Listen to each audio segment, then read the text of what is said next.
Baik, selamat sore Pak. Perkenalkan kami dari kelompok 8. Di sini kami akan mempresentasikan tugas UAS kami, di mana kami disuruh untuk melakukan proses clustering menggunakan K-means. Dengan data yang kami gunakan sendiri bebas. Untuk clusteringnya sendiri tidak boleh menggunakan library bawaan dari Python. Sebelumnya izinkan kami memperkenalkan diri terlebih dahulu. Perkenalkan, saya Krista Maria Aprila Telaware dengan NIM 1206230055. Kemudian saya Helen dengan NIM 1206230049.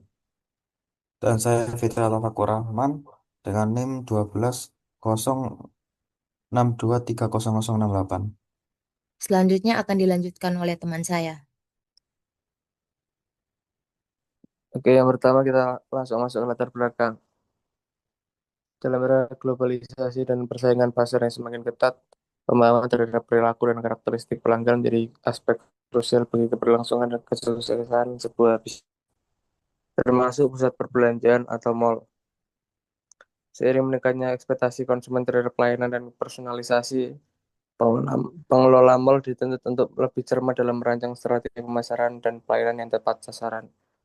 Salah satu pendekatan strategis yang banyak digunakan untuk mencapai hal tersebut adalah segmentasi pelanggan.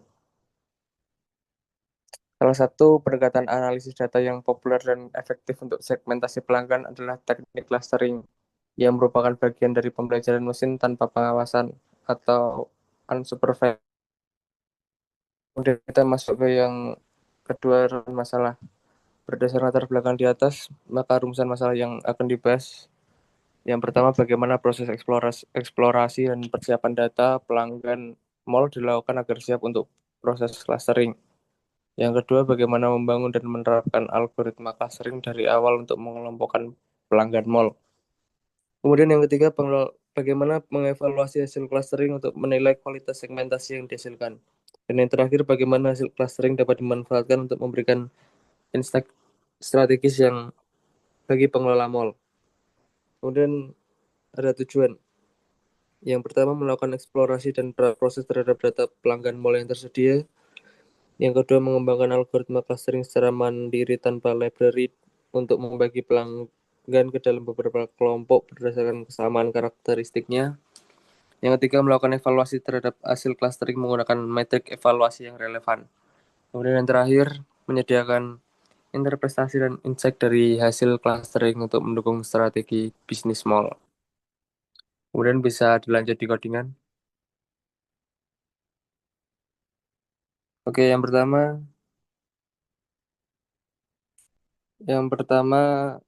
seperti seperti itu codingannya, pembacaan file, kemudian bisa dilanjut ke bawah. Oh, yang di mana pembacaan file tersebut, nah, ada customer ID, gender, age, dan spending score. Kemudian lanjut ke bawah. Nah, untuk yang ini yang menampilkan informasi dasar tentang dataset. Kemudian juga sama yang menampilkan customer ID, gender, kemudian umur dan juga spending score.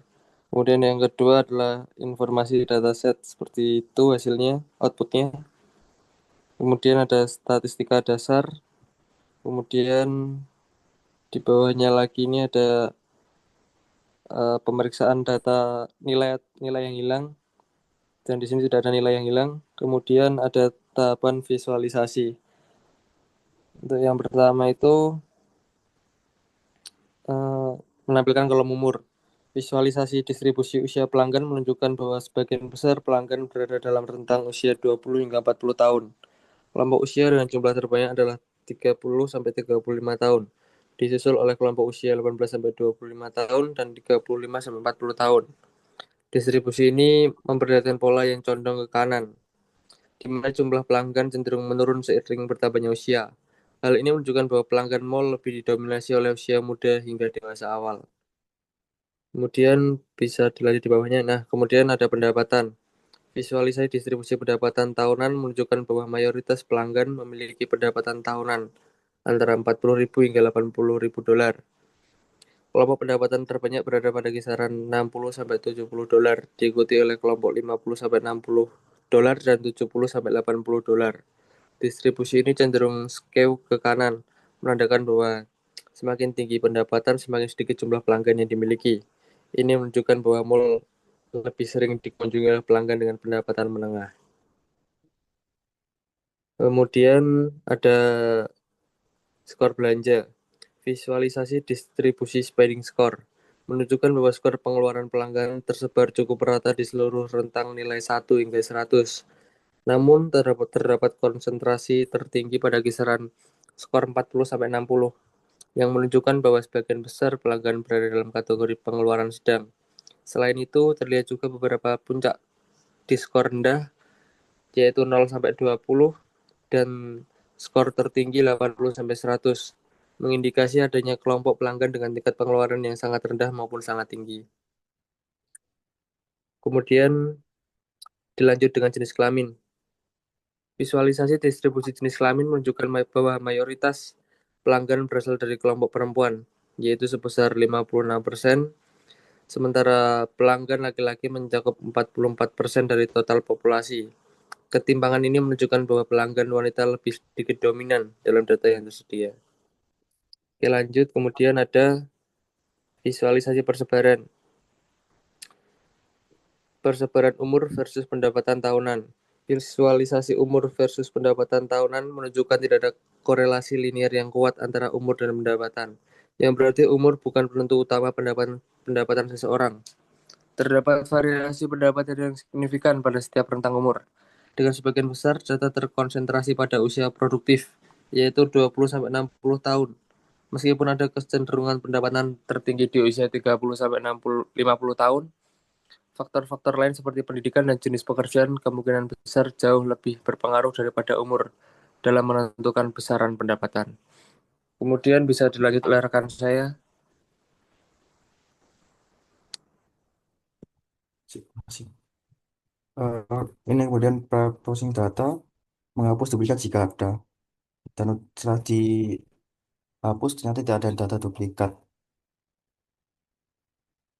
eh, Pada tahap ini kami melakukan beberapa proses biasa yang sering dilakukan dalam tahap preprocessing, yaitu melihat dan menghapus nilai data duplikat, misal nilai kosong, encoding data, kategorikal, normalisasi, visualisasi, dan menyimpan data baru yang telah tahap pemrosesan.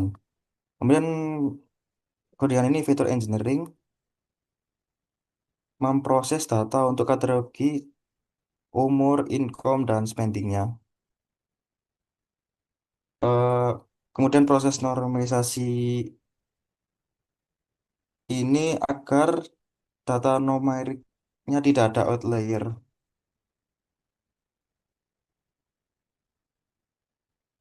Ini berikut ini codingan normalisasi data numerik. Ini hasilnya dan ringkasannya.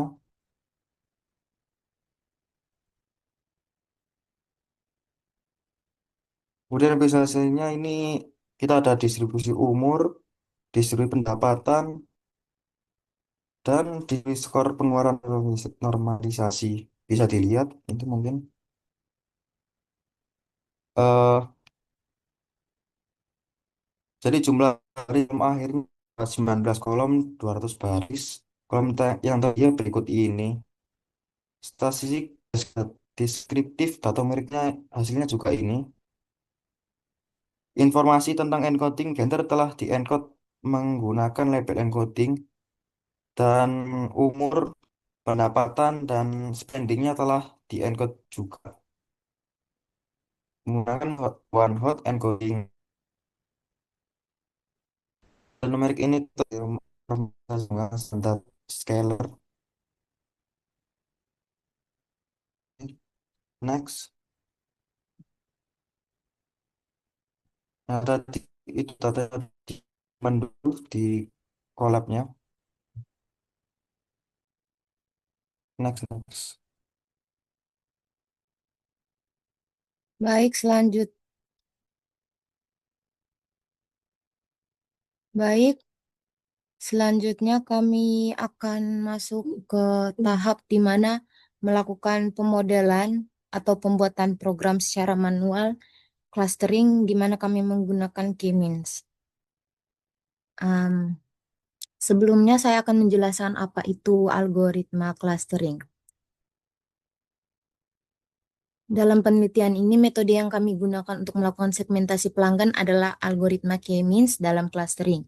K-means merupakan salah satu algoritma unsupervised learning yang paling populer untuk mengelompokkan data ke dalam sejumlah cluster berdasarkan kemiripan karakteristik antar data. Kelebihan utama dari K-means sendiri adalah kesederhanaannya, efisiensi dalam komputasi, serta kemampuannya menghasilkan hasil cluster yang cukup baik ketika digunakan pada data yang memiliki distribusi yang jelas dan fitur numerik dominan. Pemilihan K-means dalam penelitian ini didasarkan pada karakteristik datanya sendiri, di mana dataset yang dianalisis itu memiliki atribut numerik seperti usia, pendapatan tahunan, dan skor pengeluaran, yang cocok untuk dikelompokkan menggunakan pendekatan berbasis jarak seperti K-means. Langsung saja kita implementasikan ke dalam algoritma. Kita langsung melihat algoritmanya. Di sini algoritma yang kami bangun sesuai dengan suruhan di mana tanpa menggunakan library bawaan dari Python. Untuk yang pertama itu membaca data CSV secara manual. Data yang kami gunakan sendiri sebelumnya itu adalah data mall customer process. Ini data berdasarkan proses, tahapan processing, dan EDI yang telah dibuat atau dilakukan. Kode pada data CSV secara manual ini merupakan fungsi Python untuk membaca file CSV itu sendiri dan mengekstrak data numerik yang relevan. Fungsi ini membuka file, membaca header, lalu memproses setiap baris data dengan memisahkan nilainya berdasarkan koma. Data yang diambil meliputi gender yang telah di-encode dari kolom ke-6, usia dari kolom ke-3, dan pendapatan tahunan dari kolom ke-4, serta skor pengeluaran dari kolom ke-5 yang kemudian dikonversi ke tipe data integer atau float sesuai dengan kebutuhan. Selanjutnya, kami membuat fungsi akar kuadrat manual.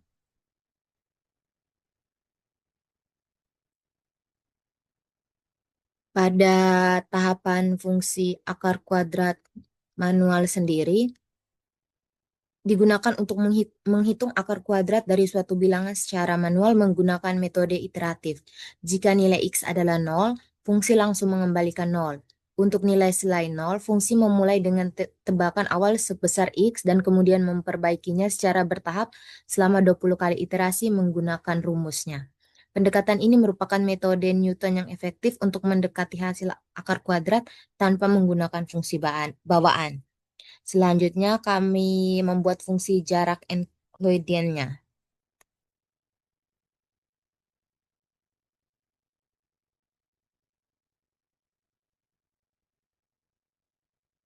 Untuk membuat jarak Euclidean-nya sendiri, kami menggunakan fungsi Euclidean distance dalam kurung A, B. Pada kode tersebut digunakan untuk menghitung jarak Euclidean secara manual antar dua vektor A dan B. Fungsi ini menjumlahkan kuadrat selisih dari setiap elemen yang bersesuai dalam kedua vektor, lalu hasil totalnya dihitung akar kuadrat menggunakan fungsi squared yang sebelumnya didefinisikan.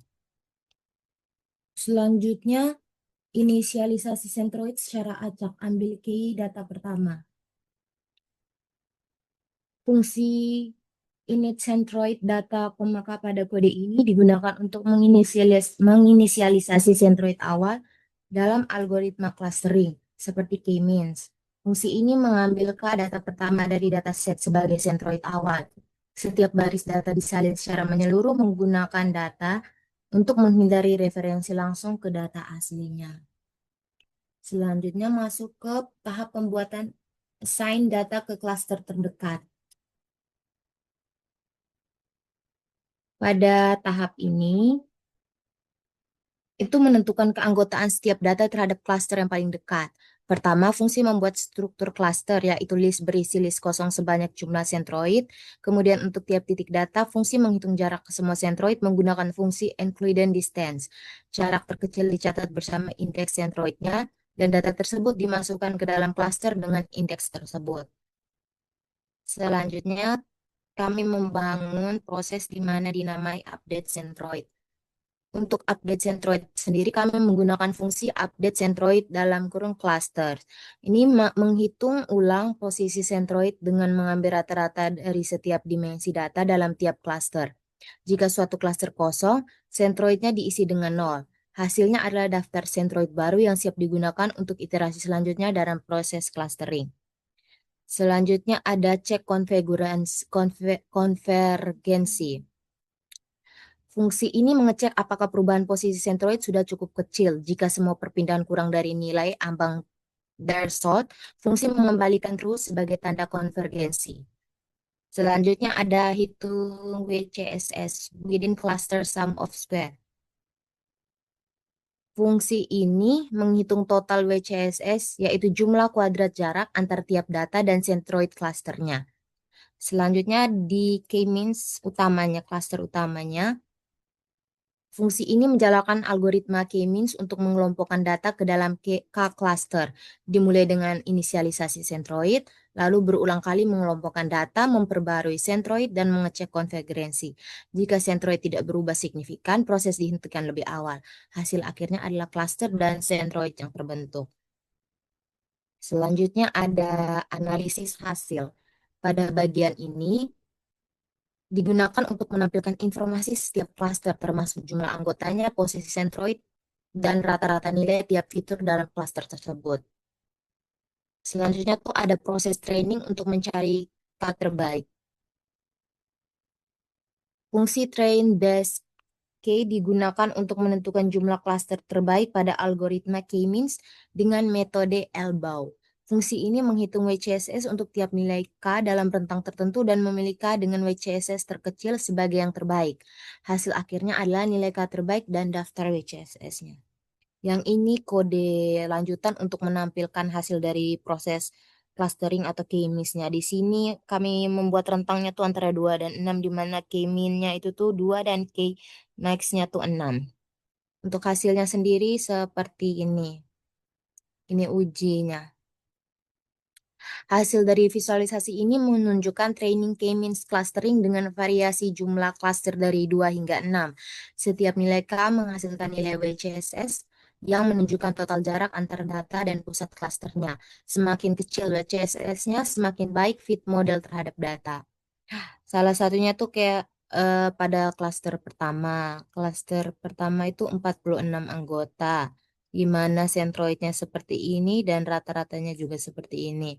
Klaster kedua 16 anggota, klaster ketiga 34 anggota, klaster keempat 22 anggota, klaster kelima 58 anggota, dan klaster keenam 24 anggota. Berdasarkan klaster yang telah dilihat, penurunan WCSS-nya tuh masih ada, namun tidak sebesar sebelumnya. Ini dianggap sebagai titik optimal EBO karena setelah ini penurunan tidak signifikan dibandingkan dengan peningkatan kompleksitasnya.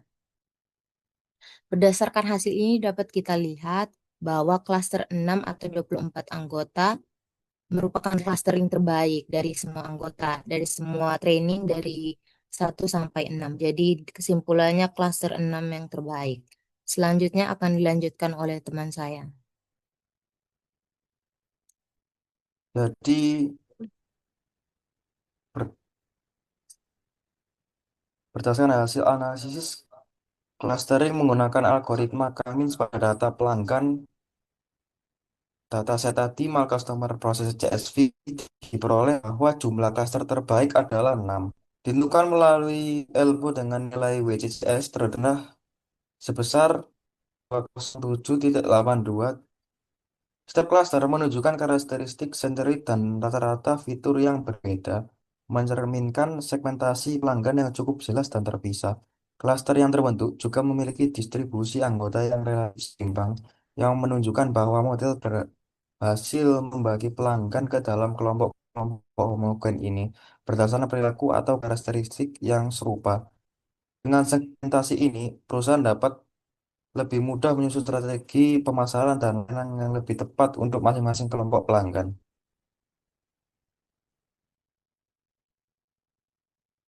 Baik, sekian presentasi dari kelompok kami. Jika ada kesalahan mohon dimaafkan. Terima kasih atas perhatiannya.